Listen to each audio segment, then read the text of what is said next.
You're right. If you are a person who struggles with a tension between your spiritual desire and the religious institutions that are available to you, you're right. You're not just being a troublemaker.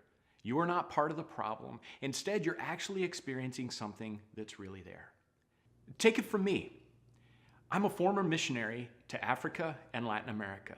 I've also been a pastor for 20 years at a local church in the United States, and I've experienced the tension.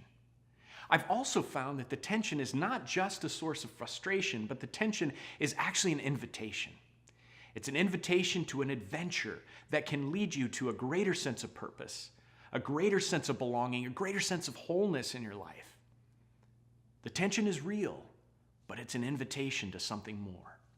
A couple of years ago, I had an invitation right after the Christmas season to go to a Handel's Messiah sing-along in a home in the community. As I walked up to their house a few minutes late, I heard this incredible music from Handel's oratorio wafting through the open windows of the home. I kind of expected as I walked through the door that I'd kind of go in and see a family all together, gathered together, sitting down, cross-legged with dog-eared copies of Handel's Messiah lyrics, just kind of casually singing. Instead, I was amazed to find that there was a huge group of people, maybe 100 people, that were standing with bound copies of Handel's Messiah in hand. And in the middle of their group was an actual small orchestra with a conductor at the center of it. A man stepped forward, just kind of dressed very casually, but he stepped forward and then suddenly broke into this incredible solo with a clearly professional operatic voice. It was beautiful.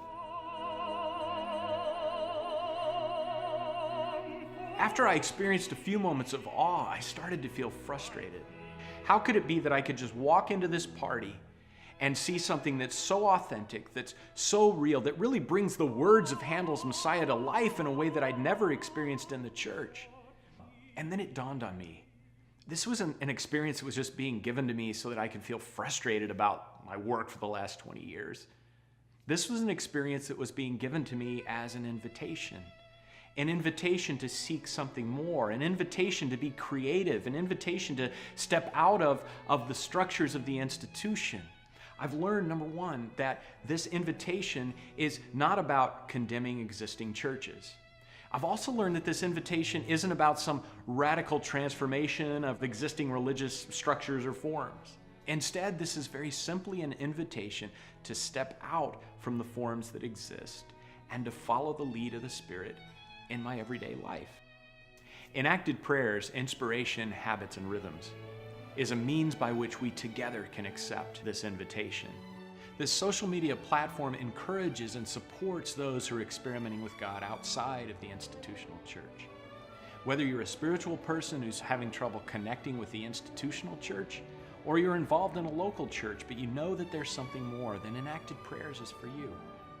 If you're someone whose rhythm of life does not allow regular involvement in the local church, or feel challenged to meet God in the community around you, then this site provides a way. And if you're looking for a way to connect with others on the same path, or are looking for help on that journey, Enacted Prayers will help you move forward. You're right. The tension is there. But instead of letting the tension result in what I call a spiritual muddle, let's face the tension together and find the invitation and decide on the next steps along the way.